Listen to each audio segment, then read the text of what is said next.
Saints here. Just wanted to introduce myself, and I'm going to be here talking about some things today that uh, are a little uncomfortable for some, but I think that in the end, this will benefit lots of people and maybe help some people. Um, so, for a long time now, probably I would say since I was 25, 26, um, and probably like from 30 until now. So, uh, 19, 20, 21 years, something like that. I've been on opioids, and off and on for the first 10 years, recreationally, and then had back surgery about 12 years ago. And that really started to get out of control then, because that was in the middle of the epidemic, really. Even though it's gotten worse.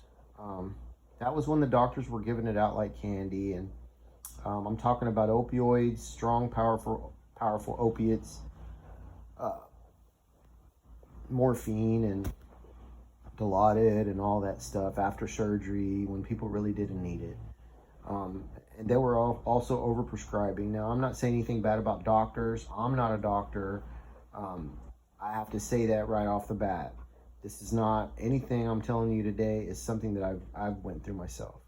And so I'm just trying to warn people, that's all. So anyway, I'm going to go on. And so I ended up getting married and having a baby uh, in Corpus Christi, Texas. And wonderful, wonderful woman. And we did everything right. We got married. We moved in. We had a baby a couple years later. And I threw it all away. I ruined it all. Luckily, I didn't lose my job because there were so many bad things going on during that period. Um, Stealing medicine from medicine cabinets. Um, from people I knew, and from their purses, if they were, they had pills in their purses. It just got, and then doctor shopping, trying to make excuses. My medicine was stolen. You guys have heard or thought of all of this already, I'm sure, if you're listening to this video about this subject. So I just wanted to let you all know that here it is. I'm 49 years old and have been taking a strong opioid to curb my problem. So I won't go get my stuff off the street, so I don't have to worry about taking 30 hydrocodone in one day to not be sick. I decided late in my marriage, when it was almost over, that I was gonna go to the methadone clinic. And of course, it took 15 hours to get dosed, and I was already in withdrawal just about. So it was tough that day, but I tell you what, um, it it started me on a road of uphill battle for a while, but I was already in the hole. I was at the bottom. I crawled in crying. When I saw that lady there, I knew her from her trying to get me clean before. I had went to an outpatient drug addiction clinic, and her name was Jennifer, and she was there. And I just broke down. I was like an angel. I couldn't believe it. She was the sweetest lady too. She immediately took me back and got me started on paperwork. She was my counselor. And of course, they start you on like 5 milligrams, and they work you way up all the way to 100, 200, depending on what you've been on, which to me is way too much, but I'm not a doctor. Don't listen to me. So I thought it was too much for myself. I asked to be reduced, and I wanted to be reduced 5 milligrams daily. They offered me, when I got down to 50 milligrams, they offered me the buprenorphine program. And of course, I was ecstatic. I was so happy. Um, and that's been a struggle.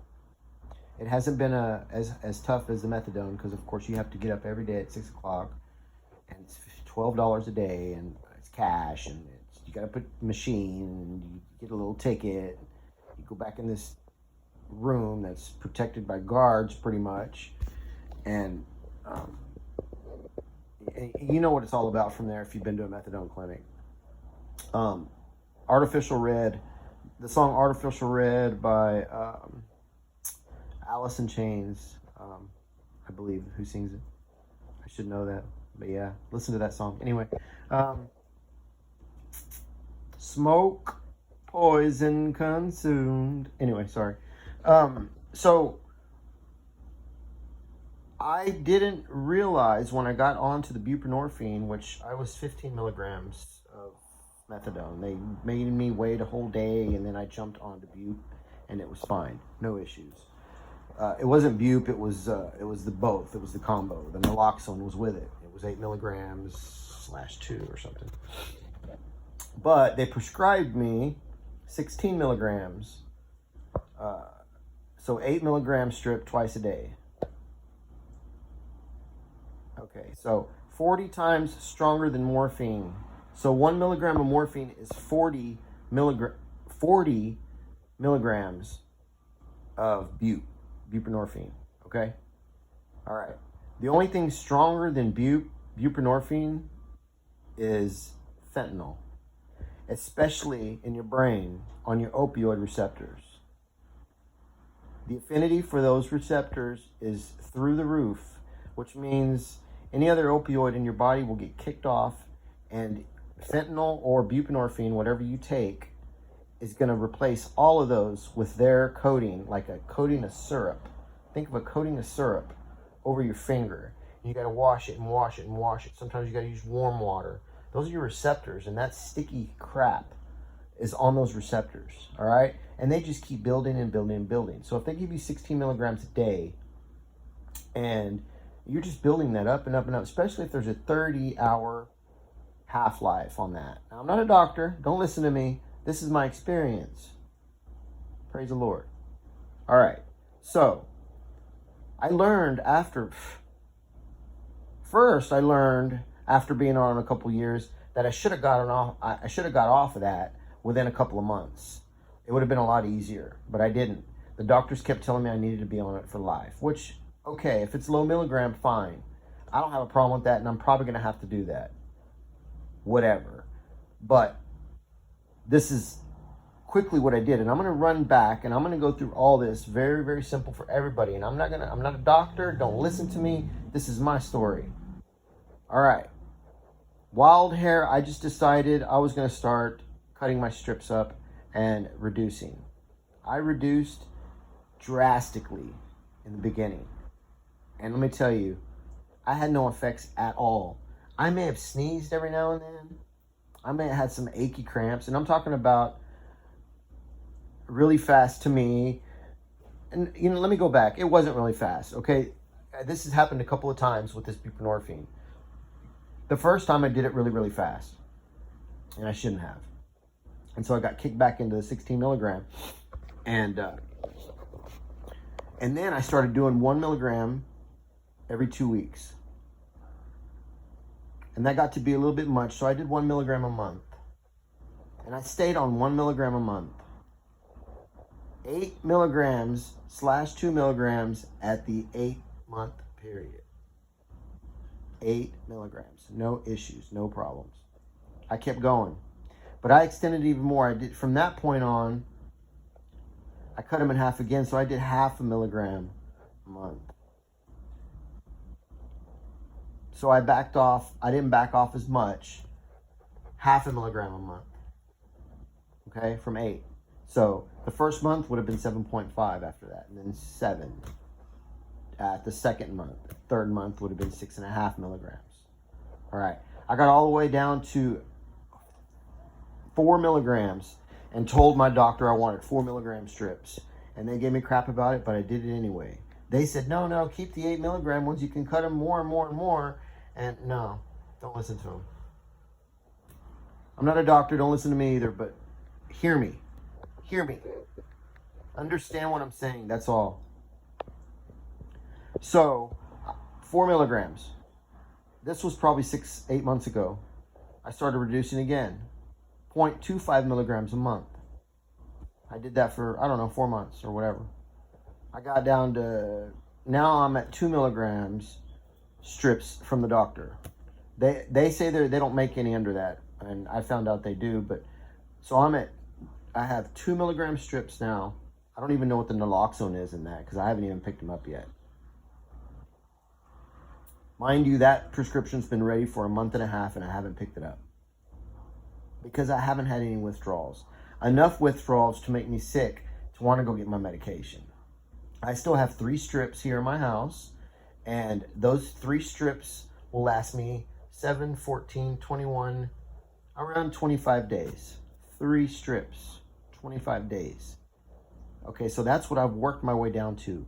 0.25 to 0.33, somewhere in between there, milligrams per day, once every 24 hours at night. And if you start getting restless leg syndrome at 6 o'clock and your dose is at 8, take it at 6. But the next day, make sure you take it at 6 again. Keep that 24 cycle. Because if you take it early and then you take it at 8 the next day, then you've extended 2 hours, and don't screw your schedule up. Matter of fact, try to stay on it if you can. Try to work through those withdrawals. Let me tell you, if you can work through 2 hours of uncomfortable withdrawals and then you medicate, you're doing your body justice.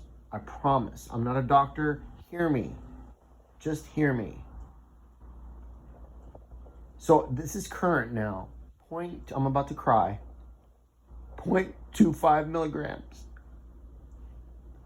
I've worked my way down that far for nobody but myself.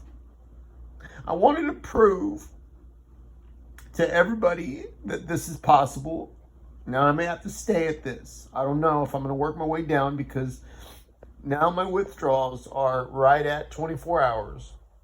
I can go to 30, but then I'm doing what I'm telling you not to do.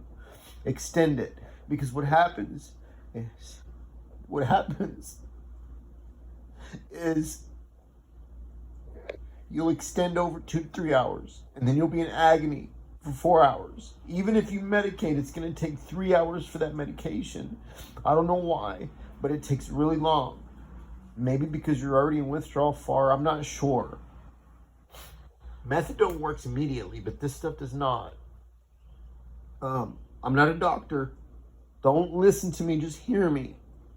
This is my story. And I am emotional, and it's probably part of the withdrawals, but you know what? Part of it's probably because I went through hell the last 22 years. My doing. This is possible, people. Totally possible. And if you can get your body rid of all that, think of what your receptor looks like right now if you're at 0.25 milligrams. That means that if you went to the hospital and they had to prescribe you something for pain other than bupe, like tramadol, that it probably would work. This stuff really doesn't do much for pain for me, but you know, they prescribe it for animals, whatever. So 0.25 a day. They're saying now if I could go 0.25 every other day, but that's 18 hours of agony. I might as well just jump ship. So I may stay at this dose. I may work my way through it all. We'll see, but I'm going to keep posting videos and I'm going to nail it down to a T for you. If I have to write it down, this is not going to be a concoction. I'm not going to give you numbers. You just hear me. Just hear what I'm saying. It's possible. You will feel much better. God be with you.